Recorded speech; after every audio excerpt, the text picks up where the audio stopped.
welcome to another Evo Podcast. Number 9 on the summer. Week number 9. Wow.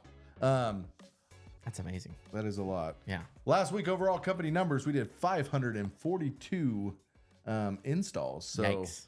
a little shy of our goal of 600. So we're pushing that incentive out again this week because, We got to hit 600. spoiler alert, we actually already ordered the shirt. So let's push 600 this week so we can get it. Dan, take us away with the top offices.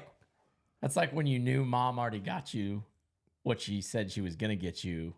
And you're like, I just got to be a little nice and I'll still get it.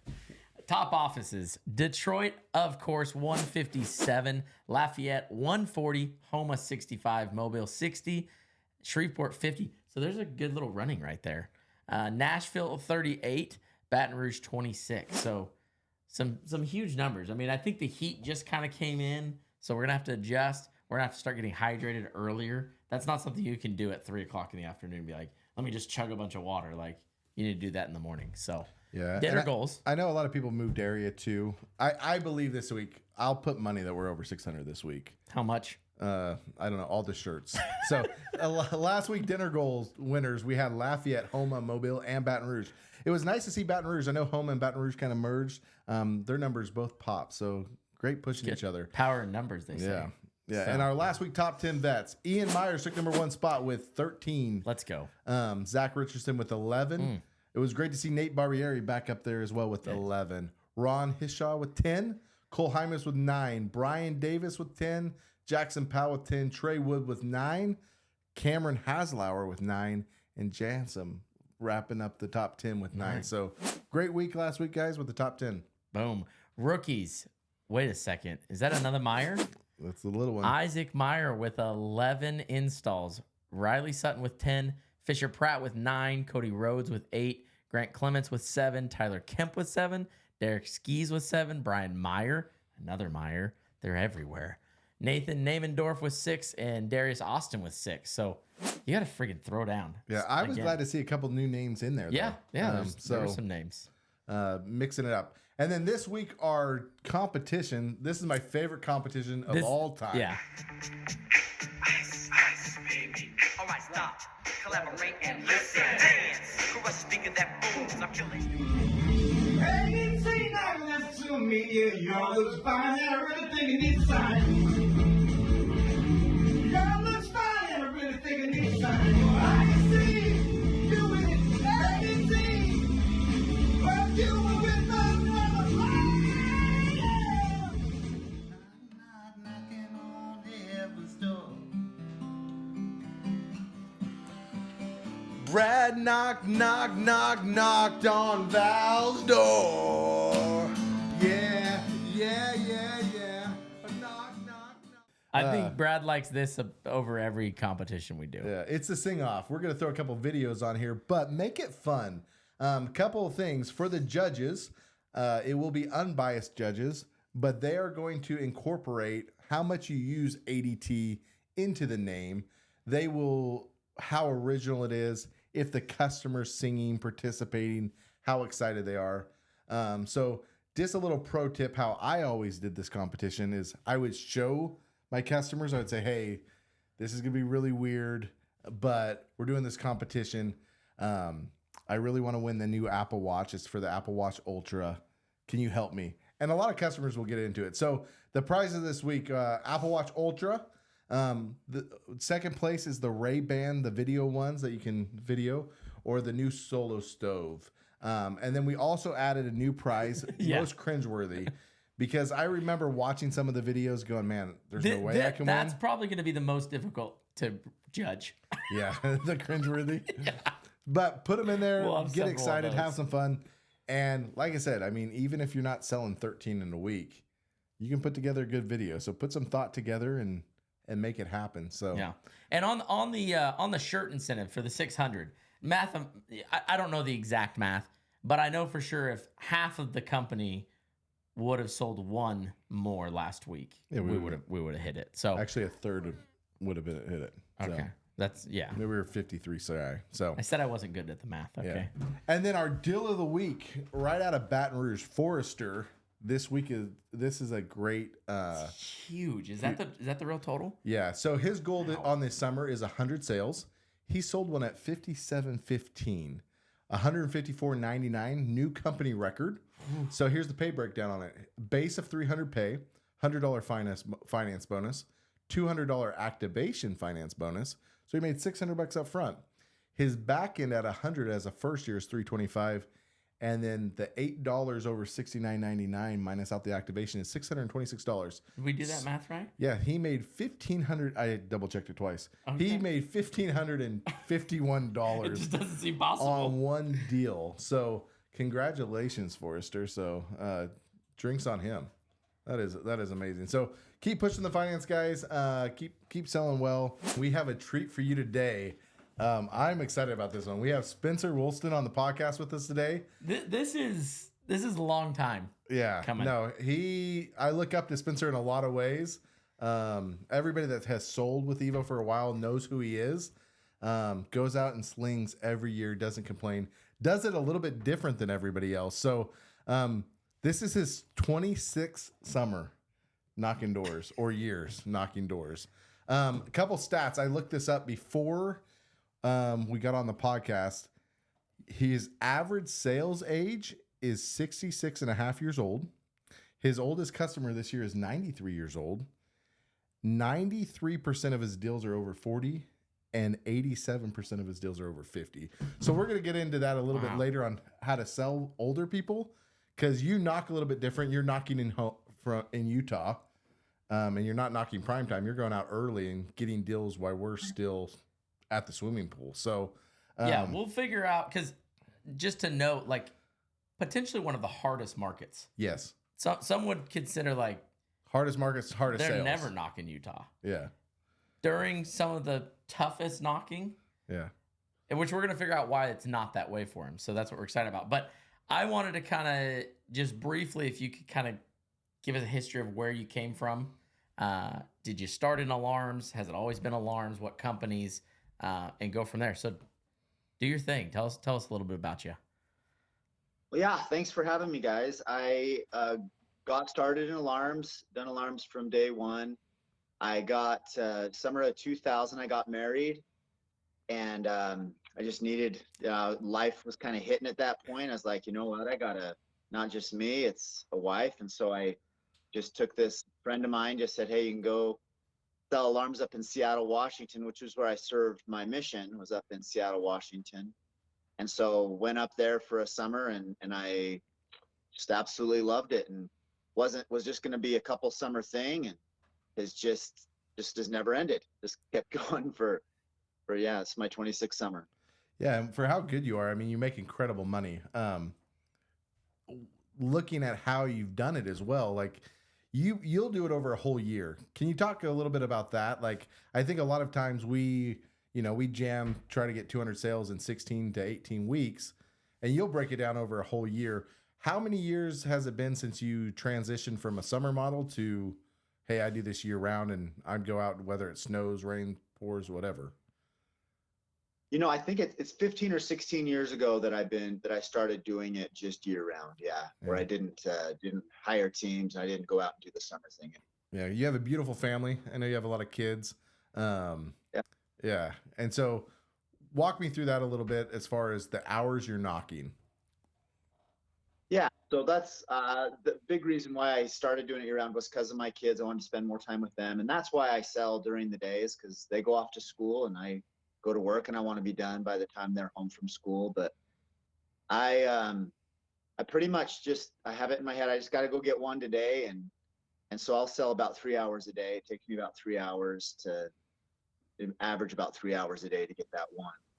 So when that time limit is expiring, is there, I mean, obviously you got to push yourself a little harder, right? When you're like, man, I haven't made anything happen yet. Is it pretty much an unsaid rule, like with you and your wife and your kids, like that I'm going to get one? Like I'll have to stay out a little bit longer. Yeah, it's really pretty rare that I don't get one. It happens every once in a while, but I'll go months and months without bageling, But it's pretty, it's been, I can't remember the last time it's happened. It does It does occasionally happen. Back when I would sell in the summer, I never bageled once the entire time in my entire career. Well, after my first week of sales, after the very first week, I had a couple bagels in Seattle, and then since then I never had a single bagel my whole time. But now that I just sell during the day, I do. It does occasionally. Yeah, so you just nonstop go, which is awesome. So I guess take me through that. So at one point, I'm sure you were like, "Well, I got to go get a normal job," but then you probably had that realization of like, "Well, I'm making more money than everybody else. I might as well just go out and do this." So the transition, because you work from what, 1 to 4 typically, then is that about your hours? So, yeah, during the it changes during the school year. I'll work from about 9 to noon. And then in the summer, I work a little bit longer hours because my kids are out of school, and I'm trying to get people home. So I'll work from about I'll get out to work about 2, and I'll work till 6 or 7.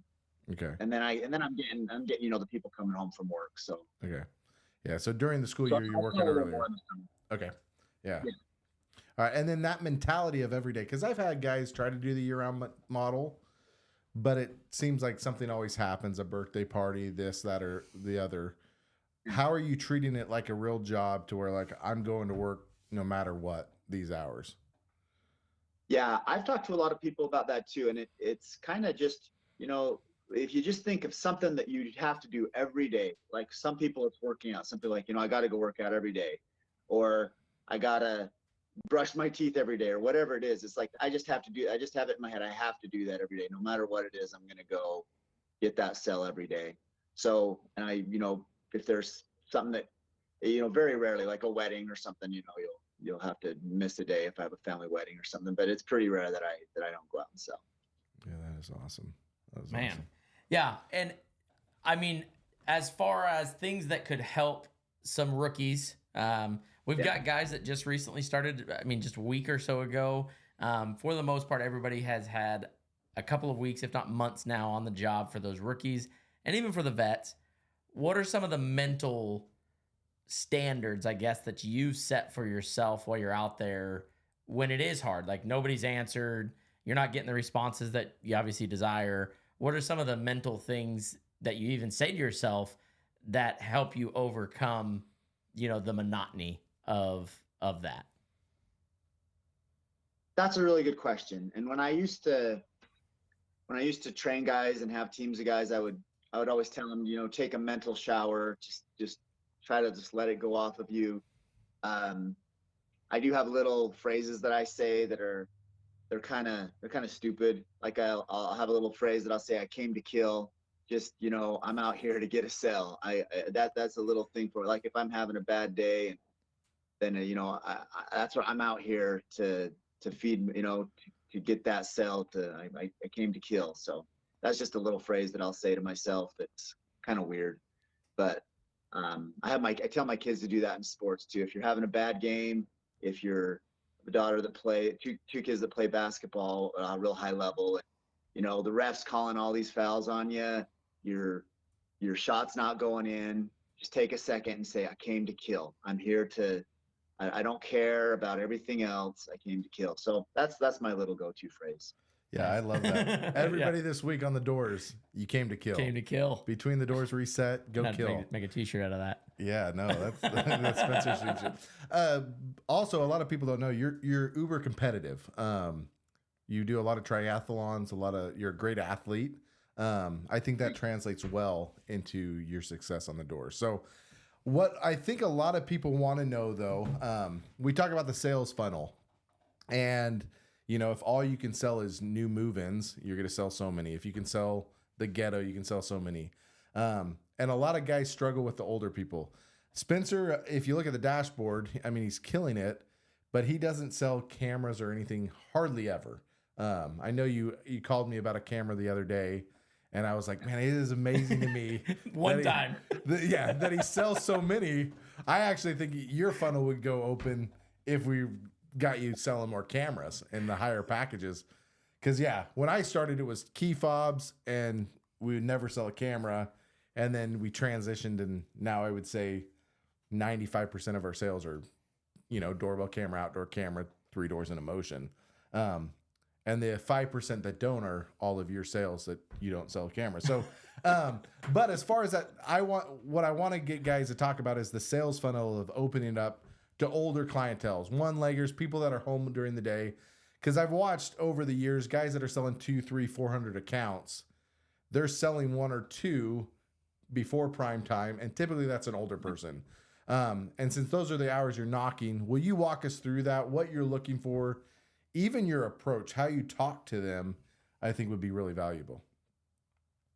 So yeah, the big reason I sell a lot of older people is because that's just who's home when I go out and sell, because my kids are in school. I want to be home when they get home. So that's kind of how I think that's the biggest reason I sell a lot of them. But I think that just matching their communication style is a big thing. So, older people tend to talk slower. So however they respond at the door, I try to just match that style. So I talk a little bit slower, talk a little bit and repeat myself. Also, I'll kind of go over everything multiple times. So we're all on the same page. I'll kind of repeat everything 3 times. That's kind of what I have in my head is, every little aspect of the sell, I'll do it 3 times so that make sure we're all on the same page. But that's the biggest thing, just matching that. Not all people talk slowly. So if they talk quickly, then I talk quickly. But I think that's kind of a big aspect of it, is just matching their communication style. And then, yeah, that's probably the biggest thing. Yeah, and you'll be in the same area for months, right?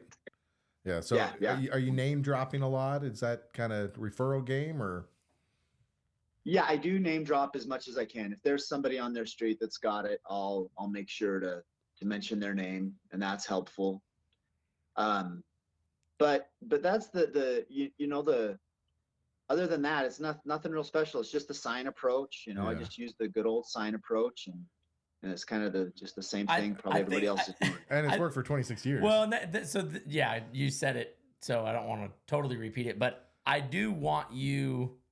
I think some people look at your stats, they look at dashboard, and they're like, "What is he saying?" Like he's got to be saying something. Like you're offering a golden egg with every install or something, right? What is your go-to sales feature of that basic alarm? Because I think a lot of guys are like, man, we don't have enough arrows in the quiver, and like it's not as cool as this or that. But here's this guy, who's selling a basic alarm 26 years later, just like he was 26 years ago. What is your go-to feature and benefit for the customer that gets them to buy? What would you say that is? Because you're knocking in a market where there's not a lot of crime. Like we have guys in Detroit where it's like they really need it. I could see people in Utah going, well, nothing ever happens here, and they're old people that have lived there. So maybe just pitch us. We're old people in Utah. Yeah, good. So I don't use a lot of features to sell. I focus on it just being the deal, how good of a deal it is. And I'll often before I get them to say it's a nice neighborhood, I'll always kind of mention that. So my pitch would be, I'll introduce myself. I guess you want to just do the role play? Yes, that's what we want. I think guys want it. I'm an old woman, Dan's an old man. Let's go. Yeah, pitch us. All right, knock, knock, knock. Hey, how's it going, man? I sorry to bug you. Wanted to ask you about the front of your property here. My name's Spencer. I'm going to be working here in your neighborhood starting tomorrow. I work for Safe Streets. Have you owned the home for a while here? Have you been here a while? Yeah, 4 or 5 years now. Okay. So I'm going to be working here in your area on and off for quite a while, up to about 3 years. I want to put a couple signs out here on the front of your property, and if you'd be willing to have them out there, I'd be willing to compensate you for having them there. You can see I sell ADT. I work for an ADT dealer. I sell ADT systems. I'm going to be trying to sell them here. If you'd be willing to have our signs out there. Oh, and do you know a lot of the neighbors on the street? Being here 4 or 5 years, you know a lot of your neighbors? Yeah, quite a few of them. Quite a few of them. I'm going to be talking to all of them. I'm going to be trying to get them to buy the system. That's what I do. You probably guessed that. I sell ADT systems. And so if you'd be willing to have the signs out there, it helps me to have like a reference point. So as a trade, we get you the system, the equipment and installation, we get it to you for no charge. Do you know the neighbors real well? Like, or you just like to say hi? Most of us, we just say hi to them. Yeah. Okay. I'm going to be approaching them one by one, trying to get them to buy the system. And if you're okay keeping the signs out there, then we get you the system for the no charge. But we want you to be okay with me making a big deal about you having it. If I have a couple homes where I can say, look, they got it, it just helps me to convince everybody else to buy it. How many outside doors do you have? We have the 3 doors, but I just don't know if we would need an alarm. I don't know if we want to use it. You live in like the island of safety right here. Your neighborhood's really very safe. If you go look it up online, you have a super safe neighborhood. That's kind of why I have to do what I'm doing. If I was just to go try to sell this, everybody'd be like, no, I'm safe. But if I have a home where I can say, look, they've got it, everybody else is a lot more likely to buy from me. So the system, do you have one door that you usually use as your main door? Yeah, the front door we go in the most. Okay. So then I just keep going from there. But that's my basic pitch. I mean, that's great. That's great. On price objection, do you get it much, or is it just because it's such a good deal? It's a common. I mean, yeah, people don't want to pay the $50 a month. You know, Right. That's what. So I just, Which I think is a good point. They don't want to pay the $50. Most of these guys are selling it at $75, Mm-hmm. right?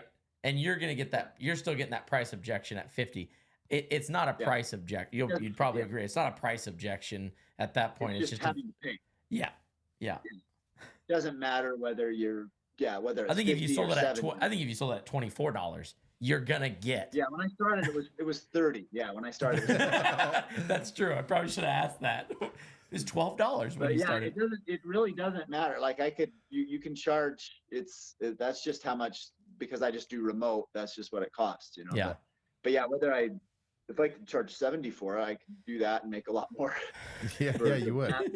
But yeah, it's not I don't think it's the amount. I think it's just that they don't want to pay the bill. But yeah, that's the biggest reason people don't get it, is they don't want to pay the fee. But I do feel, felt, found, and that works a lot. You know, I know how you feel. So and so felt the same way. What they found is this, that, and the other thing.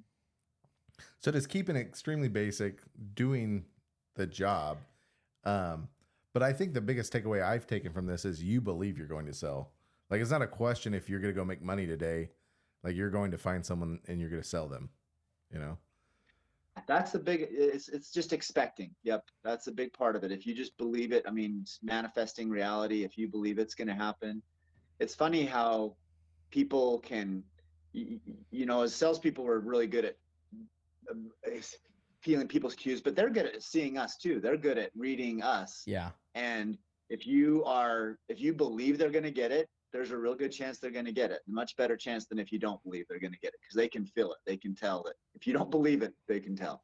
So you just got to believe. Yeah. You just got to find it in your deep soul to trick yourself or whatever. If you don't believe already, you got to figure out a way to believe that every person you talk to is going to get it. I think this somewhat wrap up, because you had managed teams and you've obviously trained a lot of sales reps over the years.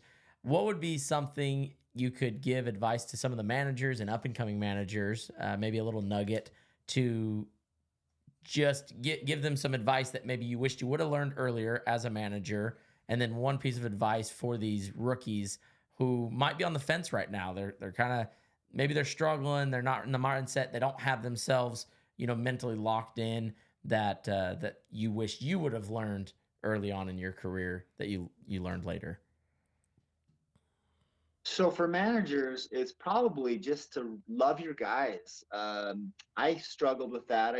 I'm kind of a loner, and and that's why I'm doing what I do now. But one of the areas that I struggled in when I was a manager, if I could have known this earlier, would have helped me a lot, is just to really, that the guys aren't, they're just not that they're all individuals, and I kind of looked at them as, and a lot of times I didn't care as much as I should have. And I don't think this is a struggle for a lot of people. I think a lot of people, this comes easier for them, but just to really genuinely get to know them, love them, care about them. And I think I did a better job when I figured that out, for sure.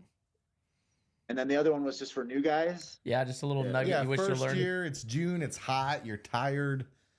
I mean, obviously you're good, but A lot of people like to use, and maybe this is a more specific question you can answer. Burnout. Like we love that. This industry loves that word. All the guys that managed, grew up under me, if you will, they know I hate that word because I don't believe in it. I think that's 100% a decision. But I know me saying it to them again, like, doesn't have a whole lot of effect sometimes. What's your thoughts on that? Because that's people feel. I mean, you've done it for 26 years. And Yeah. How'd you get yourself not to burn out? What's the trick? You're going to be knocking in November, so you don't burn out. So for rookies, what would you say on that? That's a tough one. I'm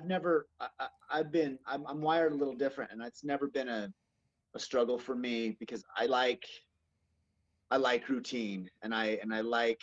So I actually, I like my job. I don't, it's kind of, I get in the car and I'm heading out there. I'm not like, my life sucks. I'm like, it's a good feeling. I turn on some tunes, I get pumped up. I'm ready to go for the day. So I've never really faced burnout. But find a way to just find a phrase, find something that can just keep you going, and A song. and yeah, song. If and I think goal setting is so important. So to just set daily goals, to set weekly goals, set monthly goals. If you have something that you can go for every day, if I can average one a day from here on out, if I can average 1.5 a day, I think that those, if you can get in that mindset, that can help you to, when you hit that tough spot, that if you got to go, I got to average 1.3 a day, and you have a chart and you're keeping track of it. I've seen that help guys before get through that. Like, I got 2 a day, I'm up. Tomorrow, if I get 1, I'm on track, so maybe just goal setting. Yeah, and I don't want to speak for you, but I think bigger picture, because you're older, you have family, you have kids. I mean, you're watching people go to work every single day, 9 to 5, to get by. You're going to work for 3 hours a day to thrive. You know what I mean? And I always tell everybody, that's the best part of the job. It's a summer job that there's an end to. You know what I mean? Yeah. With this, you can make incredible money just doing the process and doing the job. So, well, thank you for jumping on. Yeah.